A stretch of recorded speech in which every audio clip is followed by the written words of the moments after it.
This story sounds impossible. A bear, an army uniform, a battlefield in Italy. But every part of it is true. Wojtek was born in 1942 in the mountains of what is now Iran. He was a Syrian brown bear cub. His mother was killed by hunters, and the cub was left orphaned. A young Iranian boy found him and kept him briefly, until he encountered a group of Polish soldiers. Now here's where things get interesting. These weren't just any soldiers. They were members of the Polish Second Corps under General Władysław Anders. These men had been imprisoned in Soviet labor camps after the invasion of Poland in 1939. When Germany later invaded the Soviet Union, Stalin agreed to release Polish prisoners so they could form an army and fight alongside the Allies. So imagine this: exhausted Polish soldiers, recently freed from Siberian labor camps, marching through the Middle East, and suddenly someone offers them a bear cub.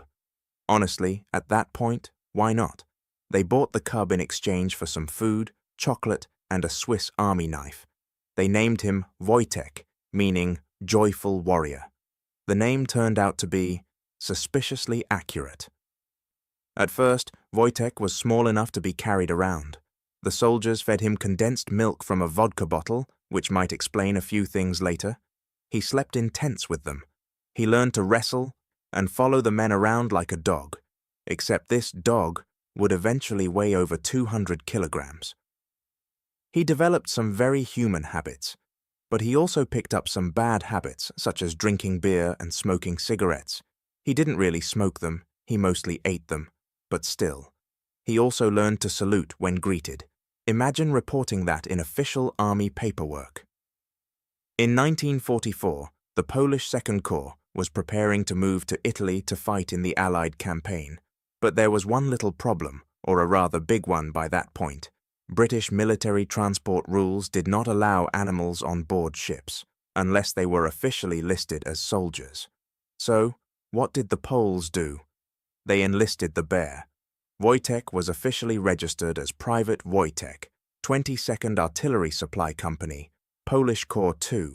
They even assign him a service number and a salary, which was mostly spent on food, beer, and cigarettes, unsurprisingly. Once in Italy, they took part in the Battle of Monte Cassino, which was one of the hardest and bloodiest battles of the Italian campaign. The Allies were trying to break through German defensive lines to reach Rome. The fighting was brutal. The 22nd Artillery Supply Company was responsible for transporting ammunition, specifically heavy artillery shells, up steep terrain under fire. Now here's the moment that made Wojtek a legend. He saw soldiers carrying heavy crates of artillery shells. Being a bear, and not wanting to be left out, he copied them. He began lifting and carrying full crates of artillery shells, each weighing around 40 kilograms, about 90 pounds, up to the front lines. He did this repeatedly, under fire, without panic, without dropping them, without mauling anyone. To be clear, he wasn't trained to do this through commands. He imitated the soldiers and seemed to understand that he was helping. The image of a 200-kilogram bear calmly walking upright with artillery shells in his paws became unforgettable. After Monte Cassino, the company officially changed its emblem to a bear carrying an artillery shell.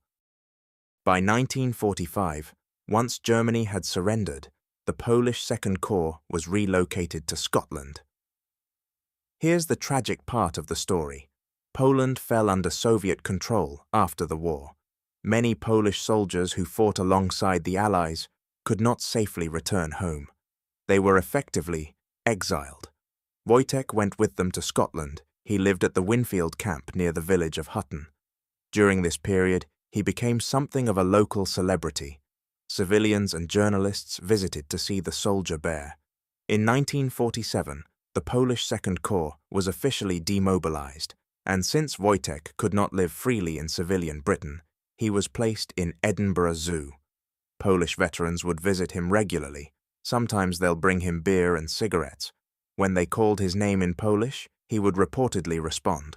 Some even climbed into his enclosure to wrestle with him, as they had during the war. Please do not try this at your local zoo. He lived there until 1963. He died at around 21 years old. Statues of Wojtek were erected in Krakow, Warsaw, and other Polish cities, and later in Scotland as his story became more widely known.